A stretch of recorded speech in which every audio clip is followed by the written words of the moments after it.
Molweni ndinamkela kwezase-TV-ni ngesiXhosa. UZimkhitha noLuzuko bangqengqile kukaZimkhitha. uLuzuko une-stress uthi ucinga ii-options anazo ngale case kuba uyabona umntu one-faith ngakuye mnye nguZimkhitha qha. Oonobomi nabanye abantwana balahlile ithemba. UZimkhitha uthe ikhona into efumanekayo kodwa for now ucela uLuzuko abe nguLazaro avuke apha ekufeni. Bencumile ke uLuzuko ngethemba lale nto kaZimkhitha. UTamsi uphethe iibhotile ezinamagazi iphuma kwakhe, zintathu ezi bhotile ezi. Uthi ulungiselela laa mcimbi wokufeyikha laa death kaNimba. Uthi phofu yonke le nto ayenzayo uzawuyenza nofuneka ngoba xa ithethayo uthi si. Uthi ke kuba kaloku sisonka sabo esi and akho kutya balambile phaa. Uthe bazokwenza nje ngakwifilimu. uNohle ke uthe bazohamba naye ke emotweni eyi-1 ngoba uNohle bekhalaza uba kutheni ezakhwela emotweni katatakhe. Uthi uyise masiyithathe njenge-road trip le nto ngoba kaloku asizuhamba ngeemoto ezingenapetroli. Ayikho ipetroli kuzohanjwa ngale moto eyi-1. Bahambile ke. uThulani nanko uvukile ke wavasa wamhle. Uthe xa ephuma ke wathi gqi ngonina. Uthe unina embuza uba uyaphi. Wabe uThulani exake uba makaphendule athini ngoba kaloku akaqalanga ukumbuza umama ukuba uyaphi. Wabe semkhumbuza mama ukuba ungazozibhanxa kaloku Thulani, sikhumbule into endixelele zona izolo. Hayi ke kothuka kuThulani ke ngoba ingqondo yabuya ngoba betheni umamakhe. Wabe mbuza ke uBhulethe uba umvulile na amathanga. Wanathi umvulile amathanga. Wathi umxelele uba uyamthanda. uThulani ke sithi hayi mama hayi. Uthe ke angaphinde ambone ecako-Anathi watsho embamba ebusweni esithi yena akanayo umntana ozobulawa nguyise ngenxa yokuba ngawumfazi. Wathi myeke Thulani, myeke. Nanko ke uTamsi uhamba noNimba badiskhasa le yokufa kwakhe. Uthi ungamlana uzawuthini ke xa uMandla ethi yamogrumba isidumbu sam. UMsimelelo uthe hayi yiyekele kum leyo into. Uthe ke uMsima kalale ngomqolo ke uNimba. Nanko uNimba ngokutantazela elala ngesisu. Uthi omnye hayi Councillor ndithe ngomqolo. Wajika ke uNimba esithi hayi kaloku mna zange ndafa andiyazi uba umntu ukufa kanjani. Kukhona iposition efuneka kufiwe ngayo. Wabe semncoma ethi hayi uyenzile nale plani yakho yalandela amagazi wathathe phi. Uthi omnye hayi ndiwathathe eAbattoir amagazi.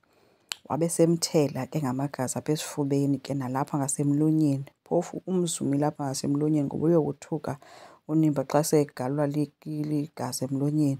Ebuba mfondini utheni uzawuthela nalapha. Uthi omnye hayi kaloku igazi xa lifakwa esifubeni, xa umntu edutyulwe esifubeni linyuka lizotsho apha emlonyeni napha kwiifilimu zikubone mos. Watsho wathi makazifise azomfota. Nanko uNimba eqhwanyaza kokuzifisa. Uthe ke uMsika usibona phi Councillor isidumbu siqhwanyaza. Jonga kulaa mthi ungaqhwanyazi. Watsho wathatha ke ifoto esenzela uMandla. Kangaqhwanyazeke shem. Emane emkhumbuza ungaqhwanyazi. Thatha iifotos ejamile ke uNimba. uNontle ufika kuloThulani, uThulani akekho kodwa bethi ke bebezadibana phaa kowabo and betshilo kuye.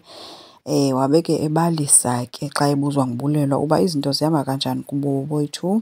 Ethi uThulani uvele angabonisi excitement ngalo mtshato wabo. Uthi uyazibona yena uba nguye yedwa kule nto yalo mtshato. uBhulethe uthe ke makame kancinci uzothetha ke naye. uThulani ubalisela uStokisi ngokwenzekileyo ethi zange ambone unina ekwatwe ngolwaa hlobo. uStokisi ke umbuzile into yoba yena uyayitshaya na itshofu ngoba kaloku zonke izinto zinto ezenziwa ngabantu abatshaya itshofu.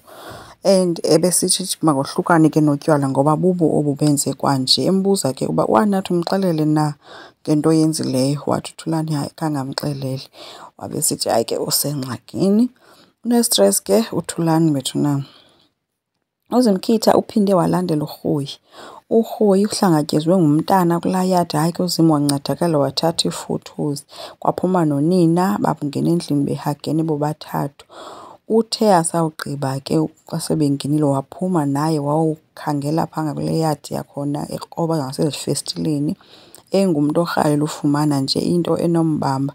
Uthe esathi uyangena egeyithini wavele weva ngumntu esembamba apha emagxeni kanti ngumkaRhoyi. wathi xa ethi yambuza uma ufunani apha mkaMxenge. Hayi ke uZimkhitha uthi hayi bendilahleka ndifuna unumber 28. Wabe sekhwazile ke khwazirhoyi ke. Waphuma kurhoyi wabe sembuza uba kwenzekani. Wathi omnye nanku ndisimbhaqe ekrobe ezifestileni apha. Wathi kurhoyi makahambe phaa uZimkhitha ngoba uyambona ikhonto phezu kwayo. Wabe emxelela into yoba ndirhalela ukubamba ngoku ndiyonibamba nonke kulaa family ngoba nje ningxolile zintoni izinto uzenzayo. Wabe esixolisa kuZimkhitha ethi yena into ebeyifuna phaa bezokhangela inamba. Wabethi omnye hayi ke apha kukwasister wam andazi uba uzofuna ntoni ke kwasister wam and uze ngeli xesha ndilapha ngalo. So uthe yena nendoda yakhe bayafana. Uthe kedwa uzombamba ngoba ikhonto uyayibona ikhonto phezu kwayo. Kanti uZimkhitha besemfowunele nomfowunela uLusuku emxelela uba ikhona into ebambekayo ayifumanayo ngurhoyi. Asazi ke ngoku uzawufika sethetha isitori. UNozuko yena uthengisa impahla zakhe uthi zizoba yi-100,000 izomonela for this week na-next week. Akayazi into ayenziwe nguLuzuko. Umsimelelo uhambile ke naye wawubonisa uMandla ii-photos. Nomandla ke be-excited ke asawubona ezo photos zikaNimba obhubhileyo. Wabe sithi umsi hayi yonke into is-sorted. Wanikezwa ke imali yakhe. Umenywe nomenywa ke kwi-celebration yokufa kukaNimba. Kanti umsi bemxelele nofuneka into obumthathile uNimba wamsa kwenye indawo. Uthe akazumxelela ke futhi uba umsiphi. Wabe seyecelebrayithela noNtando ukufa kukaNimba. Enkosi ngicela siqhubeke sisubscribe, silike, singakhomenta futhi bye.